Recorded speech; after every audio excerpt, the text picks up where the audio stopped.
मैं जब पढ़ना शुरू हुई तो 1999 11 अगस्त को एक बहुत बड़ा ग्रहण लगना था जिससे कराची में मुकम्मल अंधेरा हो गया था।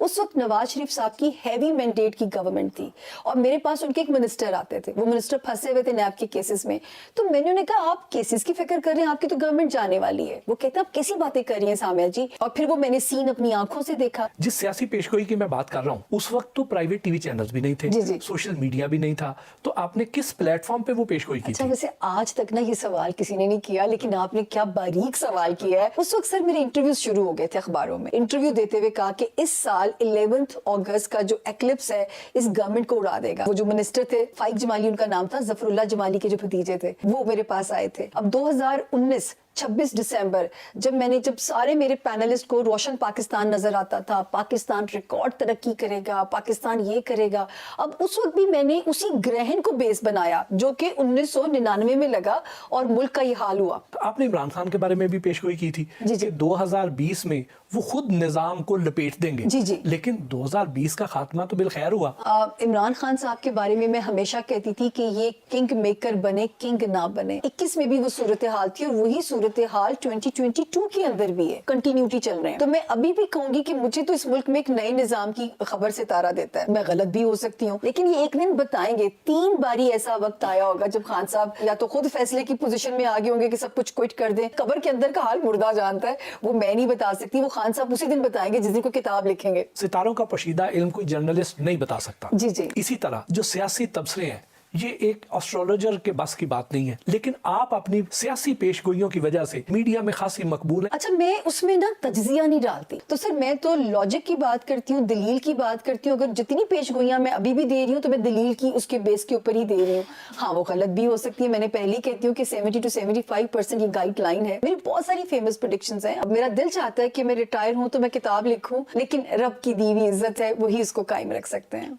न्यूज चैनल्स बंद हैं, मैं कोई तज्जिए नहीं सुनती, बखुदा मैं वो बर्दाश्त ही नहीं मेरा दिल कर पाता। मेरा तज्जियों के साथ कोई ताल्लुक नहीं है, प्रॉमिस बाय गॉड। जब आप सितारों की चाल देखकर सियासी पेशगोइयां करती हैं, क्या वो सुनकर सियासतदान आपसे नाराज हो जाते होंगे? अच्छा, वैसे ये मुझे डर रहता था। देखिए, मुशर्रफ साहब का दौर गुजरा, जरदारी साहब एक अपने अंदर एक अलग डिक्टेटर थे, नवाज शरीफ साहब। मेरा ख्याल है सर, अगर आप हक के रास्ते पे चल रहे हैं ना, मेरी भी इन्वेस्टिगेशन हुई होगी कि मेरे पास कोई चिड़िया नहीं है, मेरे पास कोई मुखबर नहीं है, डायरेक्शन ही बता सकती हूँ ना। अब जैसे इस साल अब नवाज शरीफ साहब की सरसती खत्म हुई है, तो अब हम उनको कह सकते हैं कि अगर आप वापसी का रिस्क लेना चाहते हैं तो ले लीजिए, कि थोड़ी बहुत सख्ती के बाद आपकी माफी हो जानी है। इमरान खान साहब पोशीदा उलूम में दिलचस्पी भी रखते हैं और उन पर यकीन भी रखते हैं। बिल्कुल जी, बिल्कुल। तो उनकी तरफ से कभी आपके साथ कोई राब्ता किया गया या नहीं?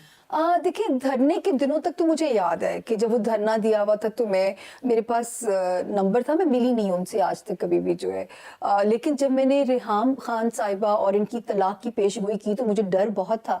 और वो भी पेशगोई देखें कि मैंने कहा था कि इस डेट से आगे ये शादी नहीं चलेगी, और ये पेशगोई मैंने उनके निकाह वाले दिन की, जब निकाह की धूम हर चैनल पे मची हुई थी। 8 जनवरी थी और उस डेट गुजरने में 2 दिन रह गए थे और तलाक की खबर आ गई। क्योंकि खान साहब के अंदर एक मिजाज है कि वो अपने स्क्रिप्ट के खिलाफ नहीं चल सकते, वो उस तरह फ्लेक्सिबल नहीं है कॉम्प्रोमाइज करने में। और मुझे डर लगा कि यार कि ये लोग मुझे तो शायद वो कर देंगे, लेकिन रेहाम साहिबा भी बड़ी स्वीट होगी उस पेशगोई के बाद, जहां मुझे मिली बड़े अच्छे से मिली। और उस वक्त खान साहब भी मेरे मैसेजेस को रिस्पॉन्ड कर दिया करते थे, मैं उन्हें कहती थी, क्योंकि मैं सचमुच पीटीआई की डाई हार्ट सपोर्टर थी। आता है जो बड़ा है, एक सवाल कॉमन होता है वजीर आजम की कुर्सी, और इनको ये नहीं पता इस मुल्क के जायचे में सबसे बड़ी आजमाइश वजीर आजम की कुर्सी है। अच्छा, तो ये बताएं कि अमूमन मशहूर लोगों के जायचे में वो कौन सी ऐसी खास चीज होती है जो दूसरे आम लोगों के जायचे में नहीं होती?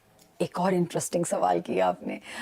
जब मैं सियासी तौर पे जो कामयाब लोग जिनको हर हाल में सियासत कबूल कर लेती है या वो सियासी तौर पे इस्तेमाल किए जाते हैं, जिनके जायचे में सेट्रन सितारा ज़ोहल वेल प्लेस्ड होता है, बास के सितारे में एग्जॉल्टेड होता है, तो मैं उनको वहां से पढ़ती हूँ कि आपको सियासत रास है। इमरान खान साहब देखें, शेख रशीद साहब, मौलाना ताहिर कादरी साहब, शहबाज शरीफ साहब, उनका भी ये एग्जॉल्टेड है। एक लिस्ट है, मतलब जिनको हर हाल में आप इनको लाइमलाइट में देखते रहेंगे। आप जो बात कर रही थी साड़सती की, तो ये साड़सती होती क्या है और कौन लोग इसका शिकार होते हैं? इसकी निशानियां क्या होती हैं? सर, आज तो आप दूसरी छक्के से छक्का मार रहे हो। मैं आपकी टीम को जो है ना वो दोनों हाथों से, पहले एक हाथ से सल्यूट किया, तब दोनों हाथों से करती हूँ। बड़ा इंपॉर्टेंट सवाल। अच्छा, लोगों को एजुकेट किया जाए कि जो इस मामले में एक एवरेज लाइफ में ये 3 मर्तबा आती है। اور ایک ہٹ آپ ایک ہی بار زیادہ ہوتے ہیں اس میں جو ہے نا, باقی پھر اللہ میاں ہاتھ تھولا کر دیتے ہیں. اس کا ذکر قرآن پاک میں بھی موجود ہے, حضرت یعقوب والے واقعے کے اندر موجود ہے. زحل آپ کے ذائچے کے, جب آپ بورن ڈیسٹنی لے کے پیدا ہوئے 12ویں گھر میں جاتا ہے تو وہاں سے اس کا اثر آپ پہ شروع ہو جاتا ہے. جیسے پائسس کو اس وقت سن کی سرستی لگی ہوئی ہے, تو پائسس کا 2021 بہت ڈیفیکلٹ ایئر تھا, لیکن یہ 2.5 سال قیام کرتا ہے ستارہ.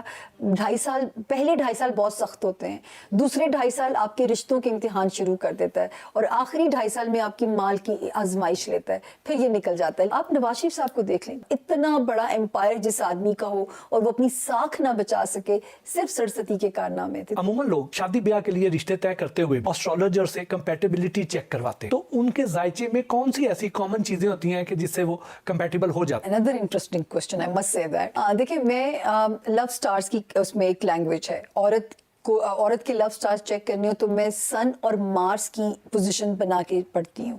آدمی کے لو سٹار چیک کرنے ہو تو میں مون اور وینس کو ملا کے پڑھتی ہوں.